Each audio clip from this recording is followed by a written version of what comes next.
Hello বন্ধুরা, আসসালামু আলাইকুম। কেমন আছেন আপনারা সবাই? আশা করি আল্লাহর অশেষ রহমতে সবাই ভালো আছেন। আপনাদের দোয়া এবং ভালোবাসায় আলহামদুলিল্লাহ আমি অনেক ভালো আছি।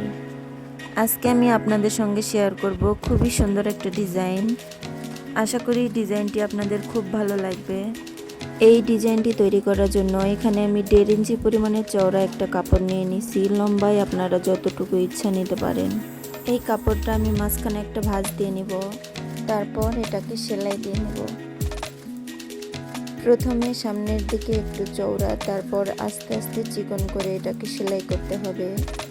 সব কিছু মুখে বলে বোঝানো সম্ভব না, একটু ভালো করে খেয়াল করলেই বুঝতে পারবেন।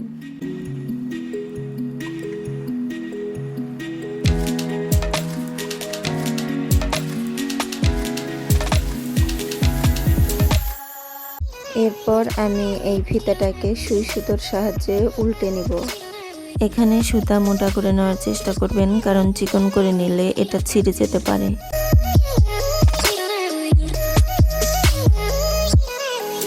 একটু খেয়াল করে দেখুন, ফিতার যে পাশটায় এভাবে চওড়া করে সেলাই দেওয়া আছে সে পাশটাই এভাবে সেলাই করে সুতোটা আটকিয়ে নেবেন।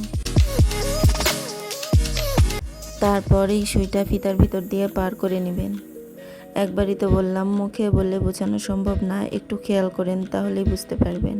আশা করি ডিজাইনটি আপনাদের খুব ভালো লাগবে। আপনারা চাইলে এই ডিজাইনটি প্লাজো পায়জামার নিচে অথবা কামিজের হাতায়, এমনকি কামিজের নিচেও এই ডিজাইনটি তৈরি করে নিতে পারেন। আমার ভিডিওটি যদি আপনাদের একটু ভালো লাগে তাহলে দয়া করে একটা লাইক দিয়ে চ্যানেলটি সাবস্ক্রাইব করবেন।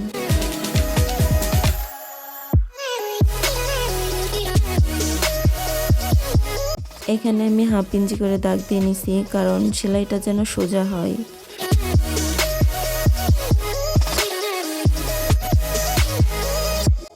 এই টুকরো কাপড়গুলো আমি কেটে রেখে দিয়েছিলাম। চারিদিকে 2 ইঞ্চি করে লম্বা। এই কাপড়টা আমি 3 কোনা করে ভাঁজ করে নিব। একটু ভালো করে খেয়াল করুন তাহলেই বুঝতে পারবেন। তারপরে এভাবে একটার পর একটা সুন্দর করে লাগিয়ে নিব। একটু খেয়াল করবেন যেন দাগ থেকে আঁকাবাঁকা না হয়।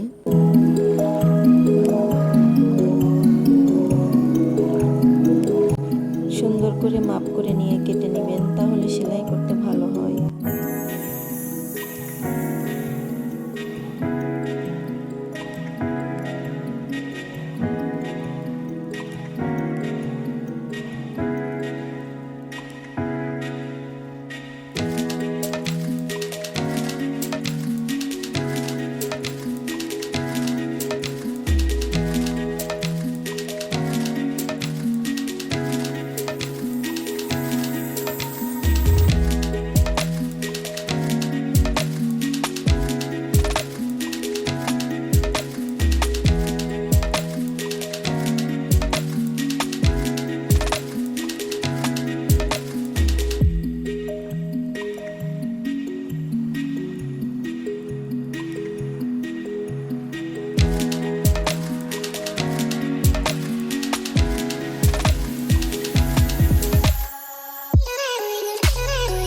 তারপরে এই পাশটা উল্টিয়ে নিয়ে চাপ সেলাই দিয়ে নেবেন।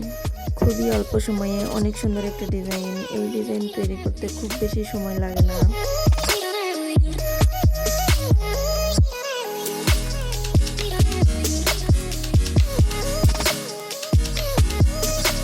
তৈরি হয়ে গেছে আমার ডিজাইনটা। ভিডিওটি নিয়ে বা আমার এই ডিজাইনটি নিয়ে যদি আপনাদের মনে কোনো প্রশ্ন থাকে তাহলে কমেন্টে বলবেন। আজকের মতো এখানেই বিদায় নিচ্ছি। সবাই ভালো থাকবেন, সুস্থ থাকবেন। আল্লাহ হাফেজ সবাইকে।